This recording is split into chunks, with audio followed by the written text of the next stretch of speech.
দিদিকে ধারালো অস্ত্র দিয়ে কোপালো ভাই, ঘটনাস্থলেই মৃত্যু দিদির। অভিযুক্ত ভাই ও বাবাকে গ্রেপ্তার করলো পুলিশ। ঘটনাটি ঘটেছে পশ্চিম মেদিনীপুর জেলার দাসপুর থানার কল্যাণপুর এলাকায়। জানা গেছে কল্যাণপুর গ্রামের বাসিন্দা সুকুমার বধূ। সুকুমারের একমাত্র ছেলে লক্ষ্মীকান্ত বধূ। লক্ষ্মীকান্তই তার দিদি কৃষ্ণা লেবু বুধবার দুপুরে টিভি দেখছিলেন। সেই সময় পেছন দিক থেকে ধারালো অস্ত্র দিয়ে এলো পাথারি কোপাতে থাকে তার ভাই।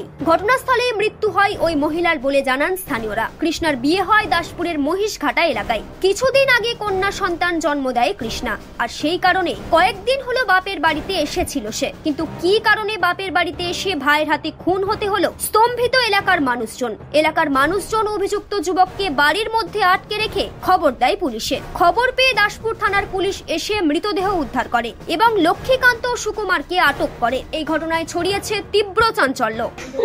আমি তো ঘরে থাকিনি ভাই, আমি নদীঘাট গেলাম, ওদিকে রেখে দিয়ে। কি শুনলেন এসে? কি শুনলেন? কে মেরেছে? কে মেরেছে? ছেলেটাই মেরেছে। কি নাম আপনার ছেলে?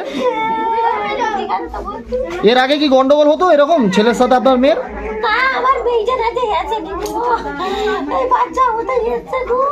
কোথায় বিয়ে হয়েছিল আপনার মেয়ের? মহিষঘাটায়। কবে এসেছিল বাড়ি?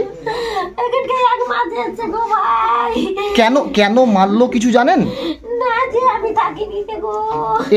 আগে কি বাড়িতে ঝগড়া হয়েছিল? ঝগড়া কিছুই হয়নি। ওকে হচ্ছে তো খেতে বলে, যখন তখন রেগে যায়। আর বলি বলতে হবে নি করছি কার কথা। আগে টিভি দেখা ঘরে শুয়েছিলেন, আমি বলে শুয়েছিলাম, বিছানাটা পরে ছিলেন।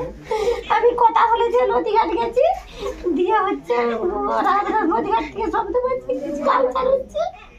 এসে দেখছি আমার ছেলেটা এরকম করে যেত। আপনি মারতে দেখেছেন ছেলেকে?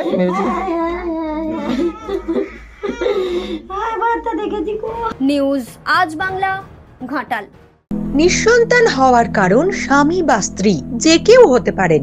আইভিএফ এর অ্যাডভান্স সায়েন্স আর এক্সপার্ট কেয়ার লক্ষ লক্ষ কাপেলের স্বপ্ন সার্থক করেছে। তাই বন্ধাত্বকে হারাতে আপনাদের অবশ্যই আসতে হবে আরামবাগ প্রাণ আইভিএফ ফার্টিলিটি সেন্টারে। এখানে চিকিৎসা করিয়ে অনেক দম্পতি সন্তানের মুখ দেখেছেন। আমাদের ঠিকানা আরামবাগ বসন্তপুর আমতলা বিবেকানন্দ পল্লী 2 নম্বর রেলগেটের পাশেই। মোবাইল নাম্বার 7865858781 অথবা 7908098172।